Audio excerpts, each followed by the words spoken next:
7:34 de la mañana, estamos en vivo, esto es Buenos Días por BPI TV y en este segmento del programa analizaremos las últimas noticias sobre política venezolana con Indira Urbaneja. Indira, bienvenida, siempre es un placer tenerte.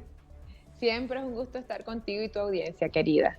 Muchas gracias. Indira, para poner en contexto a la audiencia, varias organizaciones y dirigentes políticos han exigido a la plataforma unitaria una fecha precisa para las primarias del 2023, mientras que recientemente el gobierno de los Estados Unidos advirtió que podría reforzar las sanciones contra Venezuela si Maduro no negocia de buena fe con la oposición. Háblenos un poco acerca de esta advertencia que hace el gobierno de los Estados Unidos. Bueno, primero que nada es importante decir, lo alertaba yo el 15 de agosto, pues, colocaba un tuit diciéndole al presidente Maduro, bueno, que si no apuraba el paso con el tema de las negociaciones, se cerraba la ventana de oportunidad de avanzar en la negociación con los Estados Unidos. Estados Unidos sigue pidiéndole a Nicolás Maduro que si quiere un avance y un progreso con ellos, tiene que volver a la mesa de diálogo con la oposición. Estados Unidos sigue pidiendo diálogo y eso parece que es algo que tiene un costo muy elevado dentro del chavismo porque no hay otra explicación. El chavismo, por un lado, me ha dicho con algunos personajes importantes del chavismo que he conversado, me dicen, bueno, Indira, es que a nosotros nos cuesta mucho sentarnos a dialogar y sentarnos a hablar cuando en medio de las conversaciones nos detienen nuestro avión, el avión que está retenido en Argentina, y también hacen actitudes hostiles contra nosotros. Eso tiene un costo político para nosotros y tiene un costo en nuestra base. Entonces, si van a dialogar con nosotros, necesitaríamos que sean lo menos hostil. Claro, del lado del chavismo muchas veces no se entiende que estas acciones no vienen ni siquiera del Ejecutivo, y de que tú puedes estar conversando con Biden y puedes estar conversando con la Casa Blanca, pero el judicial, porque en Estados Unidos hay independencia de poderes, podría estar en una acción distinta a la del Ejecutivo, y eso muchas veces aquí no se entiende. Entonces, esta negativa del chavismo o esta falta de acción del chavismo frente al diálogo con la oposición es lo que ha hecho que Estados Unidos tome esta decisión y dice, bueno, nosotros vamos a mantener nuestra postura de presión, vamos a mantener nuestra mano firme si tú, Nicolás Maduro, no vuelves a la mesa de diálogo con la oposición. Yo creo que es un momento difícil porque cualquier avance con Estados Unidos es también un avance para el país y para la economía. De hecho, el poco sentimiento de recuperación que habíamos vivido en los últimos, o que hemos estado viviendo en los últimos meses, se debe también a esa confianza que se generó sobre la esperanza de que Venezuela pudiera reactivar sus relaciones con Estados Unidos en cualquier momento y que la presión y la hostilidad bajaran y que algunas sanciones fuesen flexibilizadas. Si volvemos a la historia de presión y de no diálogo, ¿qué es lo que va a suceder?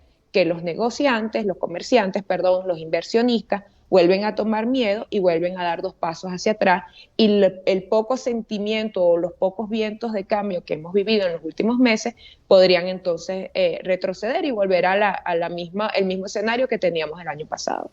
Ahora, el portavoz de los Estados Unidos, Ned Price, aseguraba que las sanciones contra Venezuela no se habían levantado y recomendaba a los ciudadanos no viajar al país, específicamente las sanciones contra Maduro, no viajar al país por temor a que pudiesen ser encarcelados. ¿Por qué? Porque se están utilizando estas fichas como gancho para negociar. Los analistas políticos, los líderes políticos, el pueblo venezolano siente que Nicolás Maduro ha ganado tiempo para poder negociar con escenarios que son innegociables. O sea, la liberación de Alex Saab, la liberación de este avión, que no es un avión cualquiera, que está relacionado con actividades ilícitas, según señalan las autoridades. Entonces, ¿está ganando Nicolás Maduro tiempo con solicitudes y peticiones que son innegociables?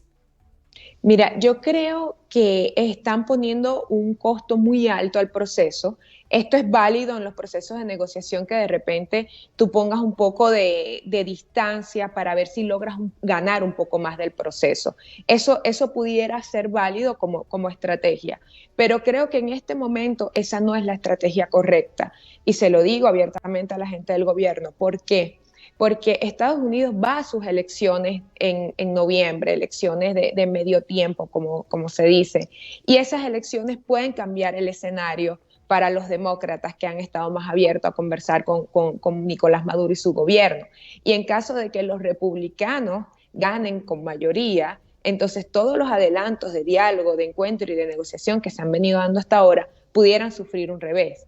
Entonces, yo creo que en este intento del gobierno de tratar de sacar más de la negociación, tratar de sacar más del proceso, retardando el diálogo con la oposición, creo que podría salirle mal. Y mi recomendación es que no tienten a la buena suerte, porque si el Congreso cambia ahora en noviembre y volvemos al Congreso de 2016, que fue el que declaró a Venezuela como una amenaza, que fue el que impuso las primeras sanciones, entonces podríamos ver cómo se revierte los avances que hemos logrado a partir del mes de febrero de la primera visita de esta comisión a la Casa Blanca. Ciertamente ninguna sanción ha sido levantada. La única sanción que fue levantada fue la sanción personal de Eric Malpica. El resto han sido flexibilizaciones o licencias que se han otorgado para flexibilizar el efecto de las sanciones en algunos temas específicos, pero como tal no se han levantado sanciones. Yo creo que el gobierno, pues, cuando coloca como requisitos estos dos puntos que son complejos de resolver, como el tema de Alex Saab y el tema del avión, está simplemente poniéndole un costo muy alto al proceso de diálogo, y esto le podría salir mal por lo que te acabo de explicar de este cambio político, este revés político que puede ocurrir en noviembre, cambiando la correlación de fuerza en el Congreso norteamericano. Ya entrando en materia, ¿por qué los partidos políticos o la plataforma unitaria no se han puesto de acuerdo para definir las primarias? Esto ha generado muchísima crítica y malestar dentro de la oposición. Y por otro lado, quisiera saber cuál es tu opinión con respecto a lo que se está haciendo en este momento para lograr el voto de los venezolanos en el exterior, porque el día de hoy César Pérez Vivas señalaba que Maduro está logrando utilizar a los rectores del CNE para evitar que los venezolanos que están alrededor del mundo, que son casi 7 millones, no voten en este proceso. Ok, lo primero es las primarias. Las primarias no tienen fechas y todavía están muy controvertidas, porque las primarias en el fondo no resuelven el problema de la unidad opositora. Las primarias, al contrario, generan diferencias. Por ejemplo, hay partidos como Voluntad Popular que están diciendo que las primarias tienen que ser el primer trimestre del año 2023. Carlos Oscarí y otros partidos dicen que tienen que ser en el primer semestre, es decir, no para marzo, sino para junio. Y eso de alguna forma confrontan las diferentes visiones que existen y que coexisten en ese sector de oposición. Las primarias realmente no resuelven el problema de unificación de la oposición. Es un mecanismo que te permite a ti seleccionar un candidato, sí, pero no va a resolver esa tan anhelada y necesaria unidad entre los factores de oposición que es necesaria para poder buscar algún tipo de victoria o algún tipo de triunfo en el 2024. No se ponen de acuerdo porque siguen defendiendo sus intereses, no los intereses del país. Son los cálculos políticos los que priman aquí. O sea, cada quien quiere colocar la fecha que mejor le conviene según sus estructuras, según sus capacidades logísticas, según el dinero con el que cuentan. Hay partidos que de repente no tienen mucho presupuesto y les interesa que las primarias sean lo más lejano posible, porque una vez que el candidato sea elegido, vamos a suponer que el candidato es elegido en el primer trimestre del 2023, bueno, necesita mucho dinero, mucho recurso y mucho músculo político para mantenerse durante un año en campaña. Ahora, ¿esto no desmotiva al posible elector, Indira? Totalmente, mira, cualquier tipo de diferencia, de fricción, y cualquier sentimiento de no unidad, de no, esas decisiones que deberían de ser colegiadas y al unísono, todo eso espanta al electorado, y el electorado entonces sigue entendiendo que ellos no son una opción, y entonces se desmotiva y dice, mira, esto no va a cambiar, y pueden suceder dos cosas, que esa gente que siente que esto no va a cambiar, diga, bueno, esto no va a cambiar, prefiero votar por Maduro porque gracias a Maduro han vuelto los conciertos, gracias a Maduro, no sé, han vuelto los bodegones, qué sé yo, cualquier tipo de argumento vago, pero algún argumento al fin, o esa gente simplemente es la que se va a abstener en el 2024. Disculpa la interrupción, a pesar de que esto no refleje la totalidad de la realidad, porque que vuelvan los conciertos es una parte de lo que se hace en Venezuela, pero el tema de los servicios públicos sigue estando latente. Tú sabes que es un tema complejo de los seres humanos, lo que es la percepción. Es decir, aunque yo sé que las cosas no están bien, aunque yo sé que todavía tenemos muchos problemas, como bien lo dice, de servicios públicos, de salario, de poder adquisitivo, el hecho de que estas cosas ocurran me dan la percepción de que las cosas sí pueden mejorar. Cuando además yo he sido una crítica de eso, porque yo sé que las cosas van a mejorar cuando aquí se enciendan las fábricas y cuando aquí se empieza a producir. Ahí yo sí te voy a decir que eso es un indicativo, por lo menos para Indira Urbaneja, de que las cosas sí van bien. Para mí los conciertos no son indicativos de nada, para mí la economía de bodegón no son indicativos de nada, al contrario, son una burbuja económica que no tiene ningún tipo de asidero y como burbuja al fin puede explotar en cualquier momento. Para mí, las cosas que de verdad tienen asidero y que de verdad me indican que el país va en una recuperación franca es cuando yo vea que los inversionistas, que las fábricas, que los productores están abriendo sus puertas y que la economía deja de ser una economía de puerto, una economía de importación para pasar a ser realmente una economía productiva. Eso sí es un indicador de cambio. Ahora bien, la oposición tiene que seguir resolviendo su problema interno de cómo se presenta al país, pero ellos están desunidos, ellos están fracturados y el país lo sabe y va a ser muy difícil realmente que ellos puedan cambiar esa percepción. Creo que el 60% del país está convencido de que la oposición venezolana no hay forma de que se unifique en torno a los intereses del país porque cada uno siempre sigue sacando lo que es su costo político y lo que es su conveniencia. Y mira, eso lo hemos escuchado ya anteriormente, pero en tu opinión, ¿qué está pasando internamente? ¿Por qué esta fractura? Las fracturas obedecen a eso, es una lucha, al final del día, esto es una lucha por el poder interno de la oposición, esto no es una lucha, esto hay que explicárselo a la gente de una manera franca y honesta. La lucha de ese sector de oposición no es una lucha solamente para sacar a Maduro del poder, realmente es una lucha para sacar a Maduro del poder, pero también para que entre ellos, alguno de ellos sea el que asuma ese liderazgo. Por ejemplo, la lucha interna porque el candidato, o sea, el tema de ellos no es nada más sacar a Maduro, es que, bueno, es sacar a Maduro y que me quede yo. Y eso es una lucha entre, bueno, Manuel Rosales, que tiene aspiraciones, entre Leopoldo López y Juan Guaidó, que tienen aspiraciones, entre María Corina Machado, que tiene sus aspiraciones. Entonces, el problema es que ellos no son un liderazgo único y colectivo, como sí ocurre con el chavismo, que aunque puedan existir diferentes facciones dentro del chavismo, ellos actúan como un liderazgo único y colectivo. Eso no ocurre en la oposición. Al no ocurrir esto, el problema es que yo quiero sacar a Maduro para quedarme yo como presidenta. No es que yo quiero sacar a Maduro y que entonces se quede un conjunto o un liderazgo colectivo de esta oposición. Y eso es lo que ha generado esa fractura. En el fondo, ellos tienen un desencuentro porque todos quieren dirigir el país y todos quieren ser presidente. O sea, te lo voy a poner más práctico y como a mí ninguno de ellos me pagan, lo puedo decir con nombre y apellido. Por ejemplo, María Corina Machado quiere sacar a Maduro, pero ser ella la presidenta. Entonces, si el tema es sacar a Maduro, pero le toca ser presidente, es a Juan Guaidó, ella no va a estar de acuerdo.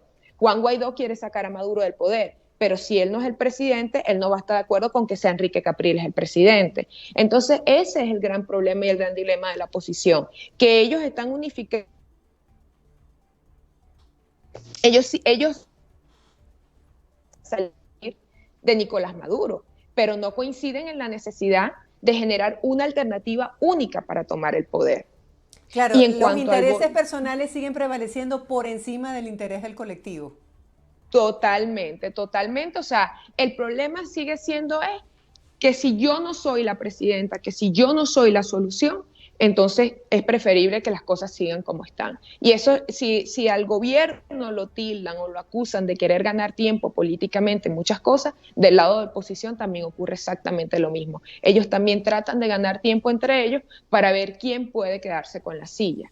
Y en cuanto al voto en el exterior, te digo honestamente, hay que decirle a la gente, eso no va a ocurrir y tú puedes guardar este programa. Yo he hablado con rectores y he hablado con personas pues, que tienen el conocimiento técnico y dicen que se necesitaría primero que nada muchísimo recurso para esto, infraestructura para esto. Recordemos que ahora Nicolás Maduro ha retomado control sobre muchos consulados y muchas embajadas a nivel internacional. Entonces tú tendrías que coordinar con las embajadas y los consulados de Nicolás Maduro para abrir procesos de registro, para abrir censos, Recordemos que muchos también de nuestra gente en la diáspora no está legal en estos países, no tiene una condición legal en este país, en esos países que le permita realmente acudir a un registro electoral normal. No es como antes, hace unos años o en el 2018 incluso, que fue la última elección presidencial que hubo, como que tú tenías 200.000 venezolanos afuera. No es la misma logística, ni es la misma cantidad de recursos que tú necesitas para censar y para registrar a más de 4 millones, porque hagamos una cuenta rápida. Se hablan de 7 millones, sí, podemos hablar de que más o menos por ahí ronda el número de la diáspora, pero esos 7 millones no todos son votantes. Ahí hay niños, hay gente que vamos a reducirlo a 3,5 millones, 4 millones de votantes por lo menos.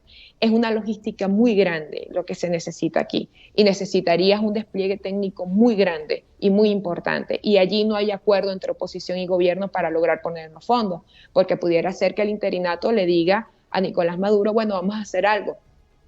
Pongamos mitad y mitad de los recursos que yo manejo y de los recursos que tú manejas para tratar de buscar esto. Pero en el fondo, el voto de la diáspora no les conviene a ninguno. Claro, porque la gente está muy decepcionada y muy cansada de los partidos tradicionales. El voto de la diáspora sería un voto castigo.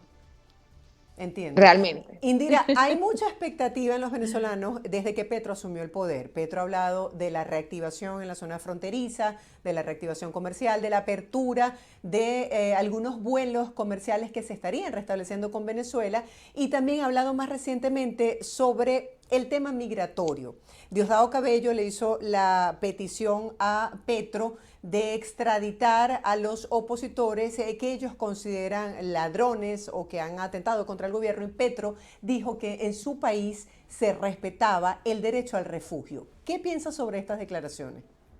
Mira, primero que tenemos que recordar que la legalidad y la independencia de poderes en los países existen. Aunque el ánimo político, fíjate bien lo que te voy a decir, aunque el ánimo político de Petro fuese el de querer colaborar con el gobierno de Venezuela, fuese el de querer colaborar y decirle, bueno, sí, aquí están estos políticos porque conspiraron o porque hicieron o porque incluso vamos a suponer que sí cometieron un delito en tu país y tú los quieres de vuelta para juzgarlo allá. Tenemos que recordar que una cosa es el espíritu político de lo que pudiera querer Petro y otra cosa son las instituciones.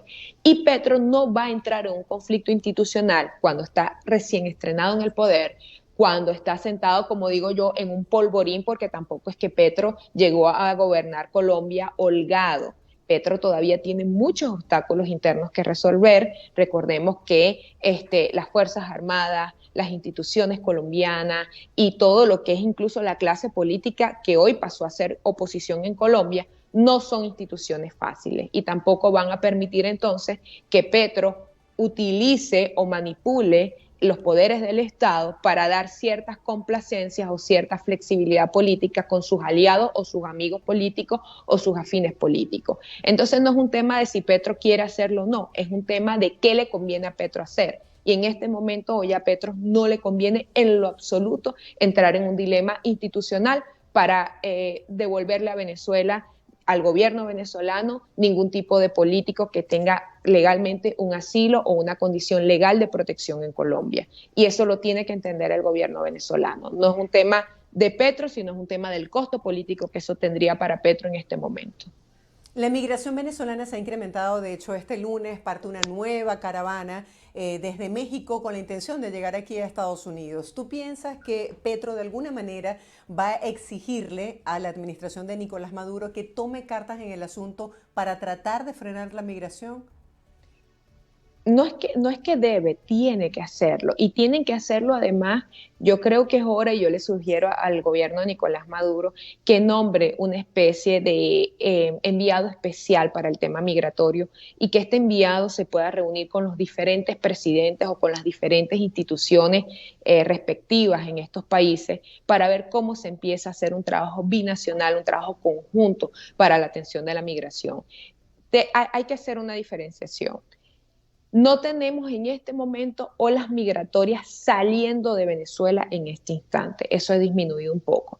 Las olas migratorias de venezolanos que se siguen viendo en el paso del Darién, en el paso de México, del Río Grande y sobre todo buscando ir hacia Estados Unidos, son de los venezolanos en su mayoría que ya estaban fuera. El porcentaje que hoy sale de Venezuela, que siguen saliendo, no lo podemos negar, es muy bajo con relación a las otras olas migratorias. Pero como sea, saliendo ahorita o siendo de los que ya están afuera, indistintamente la situación es dramática y requiere una atención. Por ejemplo, Nicolás Maduro debería aprovechar la relación, la buena relación que tiene con el presidente López Obrador y conversar sobre este tema, ver cómo de una forma binacional se puede atender a los venezolanos que tenemos allá en México tratando de pasar hacia los Estados Unidos. Debería de aprovechar esta relación, digamos, de cordialidad que se ha abierto y esta oportunidad que se ha abierto con el presidente Petro para atender la migración que está saliendo de Colombia hacia el Darién y del Darién buscando subir a Estados Unidos. Ahora, yo creo que ya es un tema de voluntad política. Tú hablas justamente acerca de designar ese enviado especial que se encargue del tema migratorio, pero los venezolanos se sienten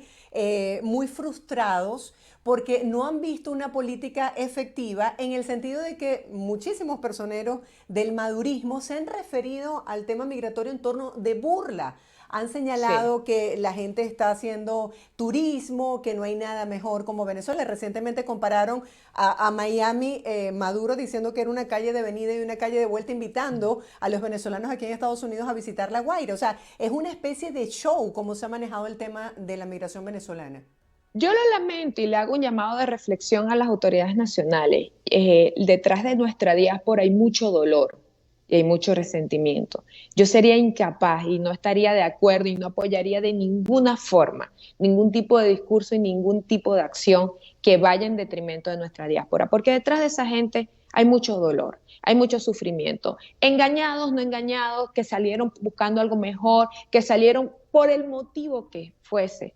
Lo único verdadero aquí es que esa gente salió porque no encontraba en su país una estabilidad o una visión de futuro.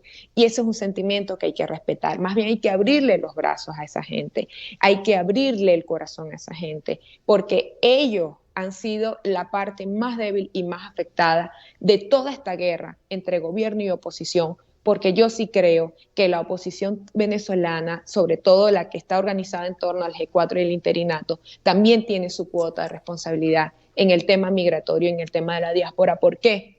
Porque en el momento en el que ellos se erigieron como gobierno interino y tenían el reconocimiento de más de 60 países, pudieron también haber desarrollado e implementado planes y programas de atención directa a nuestros migrantes,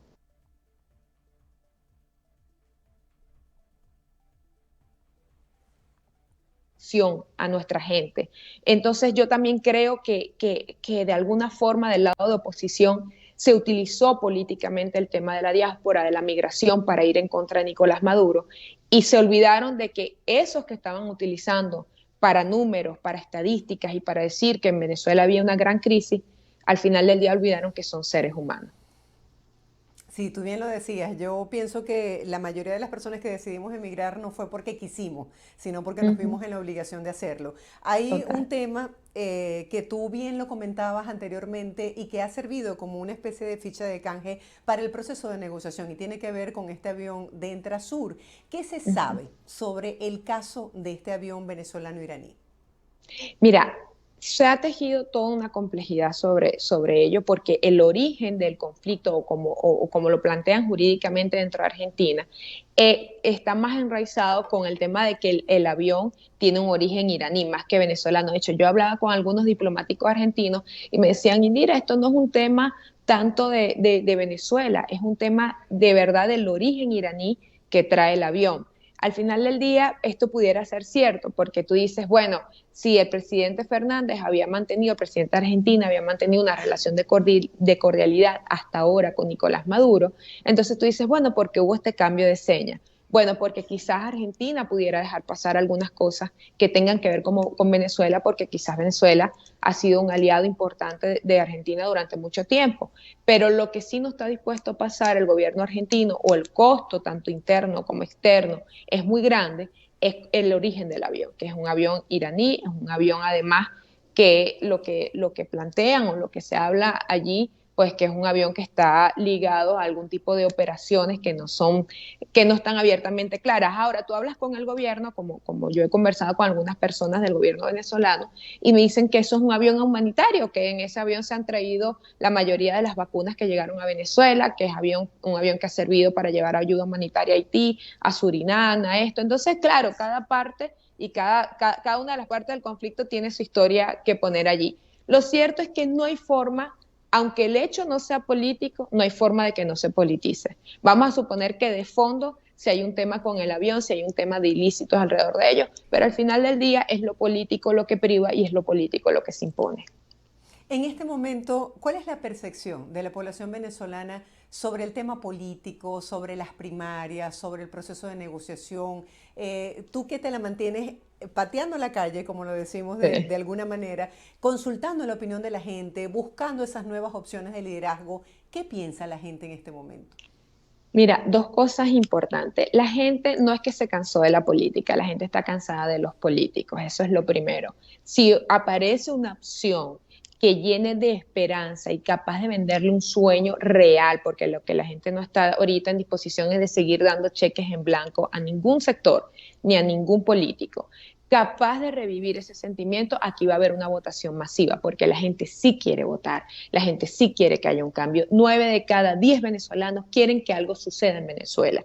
Entonces eso te dice de que la gente no es que está decepcionada de la política ni quiere nada con la política. La gente lo que está decepcionada es de ver cómo los políticos se pelean por el poder, se pelean por el control de los activos, se pelean por el control del dinero y por lo único que no se preocupan es por las necesidades de la gente. Por eso es que tú ves inclusive que todas estas protestas de los maestros, de quienes reclaman salario, de quienes están en una lucha en este momento laboral, rechazan cualquier vinculación con los políticos porque ellos entienden que esos políticos no han estado en los momentos más difíciles y ahora que ellos están en sus luchas y logrando algunas victorias, entonces pareciera que los políticos quieren venir a tomarse la foto con ellos y los rechazan. Entonces eso un poco es un indicador que te dice cómo está la sociedad venezolana. La sociedad venezolana está a la espera hoy en día de un hombre o de una mujer, de ese outsider que seguimos buscando. Ayer sostuvimos una reunión con grupos importantes de partidos políticos, con grupos importantes de la sociedad civil y del sector empresarial, donde los hemos estado convocando y reuniendo para explicarles un poco cuál es nuestro plan, cuál es nuestra idea como sociedad civil, de buscar realmente un candidato que despierta a ese 60% de la población venezolana que no se ha manifestado en los últimos procesos electorales y que es donde está la mayoría y que es incluso el punto que decide hoy día una elección en Venezuela es ese 60% que hoy no cree en ninguno de estos sectores políticos. Yo creo que es el momento para un outsider y es el momento para una persona que no tenga nada que ver con la corrupción, que no tenga nada que ver con el interinato, que no tenga nada que ver con ayuda humanitaria, que no tenga nada que ver con todo lo que ya fracasó. Indira, lo que hemos visto que se mantiene en Venezuela han sido las protestas continuas de los trabajadores Sí. públicos que han estado en la calle tratando de defender sus derechos, sus reivindicaciones salariales. Y hemos visto a personeros del madurismo desvirtuando, tratando de politizar esta protesta pacífica que forma parte de una gran realidad, que es que a los venezolanos no les alcanza el sueldo.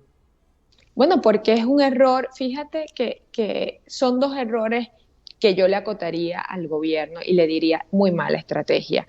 La de burlarse y no tomarse en serio el tema de la migración y la de no admitir que la lucha de estas reivindicaciones laborales son legítimas y que la verdad es que ellos no han pagado porque hay un serio problema de cash flow, de flujo de caja. Esa es la realidad.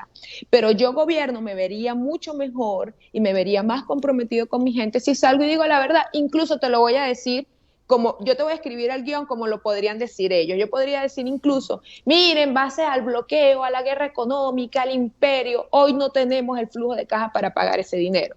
Pero sal y di la verdad. No trates de desvirtuar la lucha de esta gente, porque tú sabes bien en el fondo que lo que ellos están reclamando es justo y además es justo y es necesario. Y además, sobre todo tú que vienes como presidente, en el caso de Nicolás Maduro, que viene a ser un presidente que viene de las luchas obreras, de las luchas trabajadoras, debería de solidarizarse, debería ser el primer solidario con esta gente. Pero te digo, yo admiro mucho lo que están haciendo, porque se mantienen en la calle firme. Y el otro día yo lo decía en otro programa, de que el gobierno no puede pensar que estas luchas son luchas conspirativas. Claro, ¿qué pasó? Que en un momento en Venezuela, vámonos al 2017, 2016, 2014, cuando estas personas o cuando se salían a la calle las enfermeras, los médicos a buscar este tipo de reivindicaciones que son justas además, los políticos las utilizaban como flecha de lanza para buscar el cambio, la derrota del Maduro vete ya o del golpe de Estado o vámonos a Miraflores para sacar al tirano. Y entonces, ¿qué pasa? El gobierno agarró, etiquetó y estigmatizó. Entonces siempre está en una actitud defensiva de que cree que todo el que salga, el viejito que salga a luchar por su pensión, el maestro que sale a luchar porque lo que gana son $20 y tiene que ir a dar clase con los zapatos rotos, entonces ellos lo tildan de conspirador, lo tildan de que están, bueno, pagados por el imperialismo y de que están en un plan de conspiración. Y no es así, no es así. Esa gente hoy en día, mira, yo te puedo dar fe de que todos los venezolanos que están saliendo hoy a reclamar luchas de reivindicación no tienen nada que ver ni están insertos en ningún plan ni de conspiración ni de partido político. Y nosotros como sociedad civil los tenemos que defender porque al final del día la voz de ellos y la lucha de ellos es la lucha de todos los que queremos un mejor país. Sí, de hecho, muchos de esos sindicatos nos han dicho que no quieren el acompañamiento de Nada los partidos compartido. tradicionales porque Uh -huh. no quieren que partidicen esta lucha justa que ellos están representando de manera admirable, como tú lo dices, y Total. muy valiente en la calle, bajo el contexto de persecución que ya nosotros conocemos en Venezuela. Indira, mil gracias por tu tiempo y A por ti, este querida. análisis brillante. A ti, querida, siempre es un gusto estar contigo, con tu audiencia y vamos, seguimos. Esto es una historia que se escribe todos los días y veremos qué sigue sucediendo hasta que de verdad en Venezuela las fuerzas del cambio se terminen de unificar para decir queremos un cambio. Que un cambio no necesariamente es un golpe de Estado, que un cambio no necesariamente implica vámonos a Miraflores a sacar a Maduro, un cambio con y las acciones democráticas de toda la sociedad, de tanto de oposición como de chavismo, y entender que volver al juego democrático es lo que le conviene a todos. Le conviene al chavismo y le conviene a la oposición, y el chavismo entender que algún día tiene que pasar también a ser oposición, y la oposición entender que ese chavismo tiene derecho a reconfigurarse y a seguir como fuerza política, porque es la única forma de que ellos sientan también tranquilidad de poder dejar el poder. Gracias, Indira. Feliz día. Será hasta un próximo encuentro. Chao, chao. Era Indira Urbaneja quien el día de hoy pone en contexto bajo su lupa y su análisis los temas que son noticias en Venezuela. Hacemos una breve pausa, antes los dejamos con el pronóstico del tiempo en América Latina.